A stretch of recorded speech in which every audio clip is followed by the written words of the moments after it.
This is Paranormal Short Session 19 by Keith Evans at the Apalachicola Cemetery.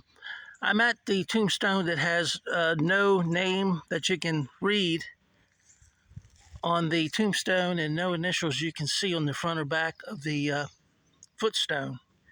And it's got a very, very big, very big and thick full grave cradle. I don't know if you can see that along there, but that's big and thick.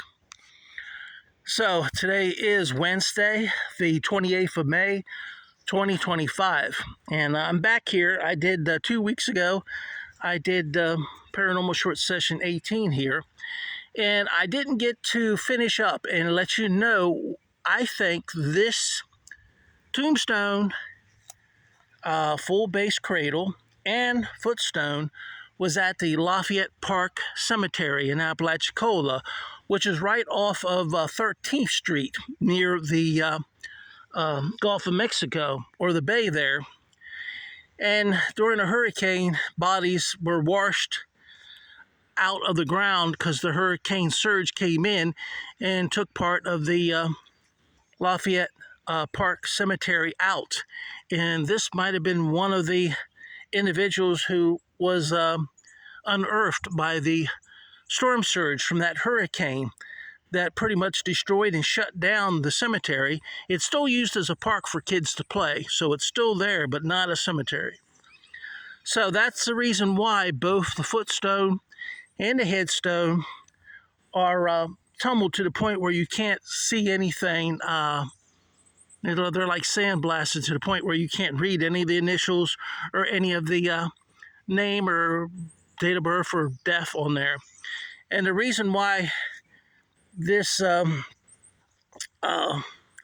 full grave cradle has so much cement on it, it may have been cracked in two, and they might have tried to repair it when they moved it over here so they could keep the original grave cradle. But you can see it's cracked there. So anyway, I'll just go around and show you, give you a close-up view.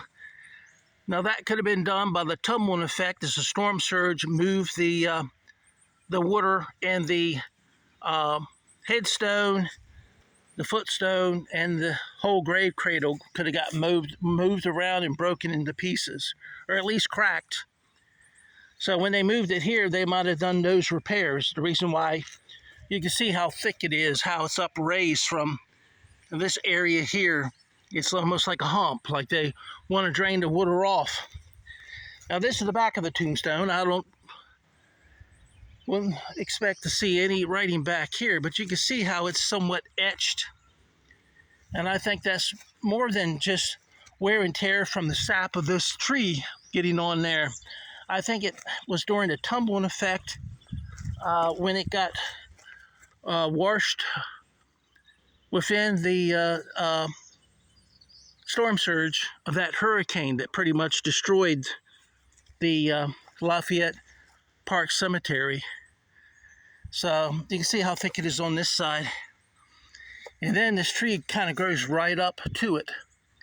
That might be causing some of the cracking that we see now. The force of that tree, I hate to say it. I love the old trees too, but sometimes you just can't have everything. I'll show you this old tree. It's probably been here. They grow slow. I think it's a fern tree, evergreen fern. That's probably been here maybe 100 years. So I can show you how it's grown right up to the, it's probably pushing it a little bit that way. So, and then this is the back of the footstone. It almost looks like there might be some type of writing there, but I don't know. But most of the time there's initials on footstones and not writing. So, anyway, it almost looks like this cement work was separate from this, because you can see a crack there, like it had been put in later. So you can see like the little crack. So, anyway, that's my theory. I'm not saying it's actually true, but I think that might account for the way that you can't read any part of the tombstone lettering or the initials on the footstone, is because it got tumbled like you'd polish a rock in a tumbler. It got tumbled in the dirty water and the sand during the hurricane, coming right off there from the Gulf of Mexico and the bay. And then when they moved it over here, they just kept the original, and it's very hard to read, if not impossible. You can read some on the tombstones. You can read like born. You see B-O-R-N, and it looks like almost like maybe 1850 some. So you can't see can hardly see the name, but you can see at least when they were born. So sometime in the 1850s. And I think this storm probably took place in the early 1900s, so I'm not sure what the death time is. Well, you can see, looks like 19 or 18. There's something here. Looks like a 19 or maybe 18. And then it looks like one, which that would make, that might, I don't know, that would be an older date than the birth date. So I don't know.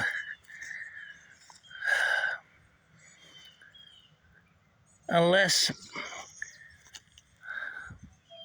they were born, 85 might be 1885. That might be the last two. And then 1910 might be the death date. So that would put it close to when that hurricane hit Lafayette Park. But anyway, well, I'm going to ask again to reconfirm with the ghost or spirit that was buried here.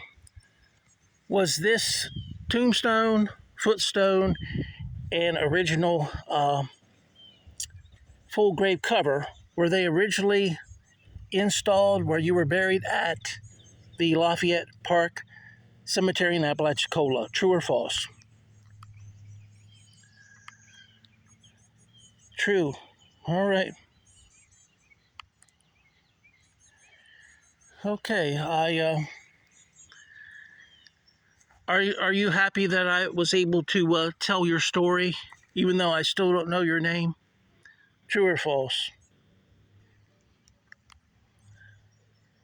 Both are lit up. How can that be? True and false. Well, maybe they're happy that I'm telling their story, but unhappy that I don't know their name. Well, that's rare. See that? I've never had that before. Both true and false light up. So, I'd imagine, you could be both happy and unhappy about a situation. And I would say the ghost or spirit here is happy that his resting place here is getting attention. He's just unhappy that we can't read his name to let you know what his name is. That'd be like a famous actor, being in a movie and nobody knowing what the name of that actor was, So anyway, maybe that's the reason why I got both true and false simultaneously. But that's the first time that's ever happened. So I might switch. What time is it? I'm going to switch over. It's about 9:04, 9 minutes and 4 seconds. I'm going to switch over to phonics and see if you can use that to say what your name is. For the gentleman or lady that's buried here, I'm going to switch to phonics. So in the middle right side of my obelisk 5, you can see it there. What is the name of the person that is buried here? Please, can you tell me? My name is Keith Evans. Nice to meet you. This is Southworth. Could you say that again, please?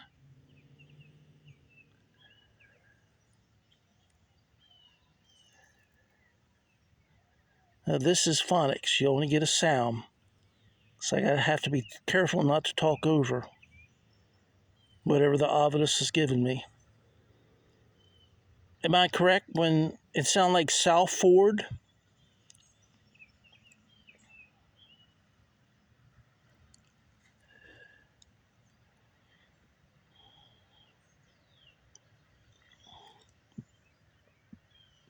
Yeah. Fingerprints all over the front of the obelisk. I always keep forgetting to clean it off. You see my fingerprints at home. All right, I'm going to switch over to the ABC since I'm not getting much information here other than South Ford. Okay, the ABC mode is the top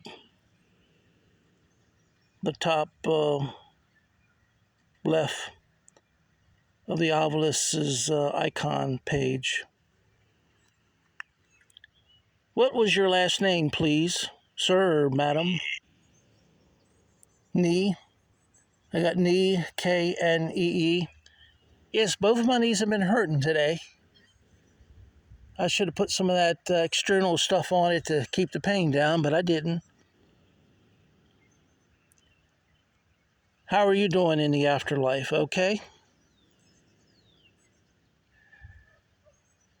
At least you don't have any knee pain, right? Can I get a yes on that one? Is your name Southford? Your last name Southford? It's not getting much today. It's very unusual not to get much. Call. Call.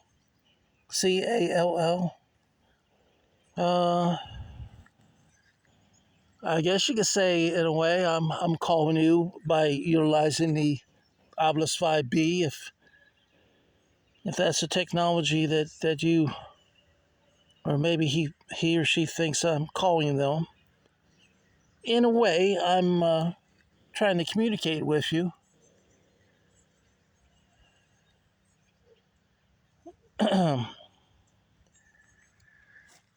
Does anyone that's here know the name of the gentleman or lady that was buried here? Last name would be great. Southford or Southward.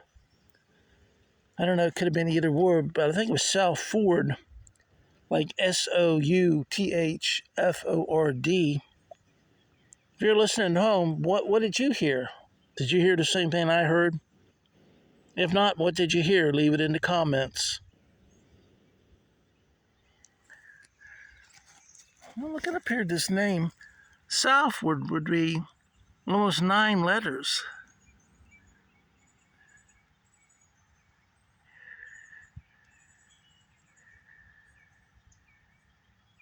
So, I don't know. It's too badly etched from the tumbling effect from the hurricane. It was probably within where the water was breaking during the hurricane for some period of time.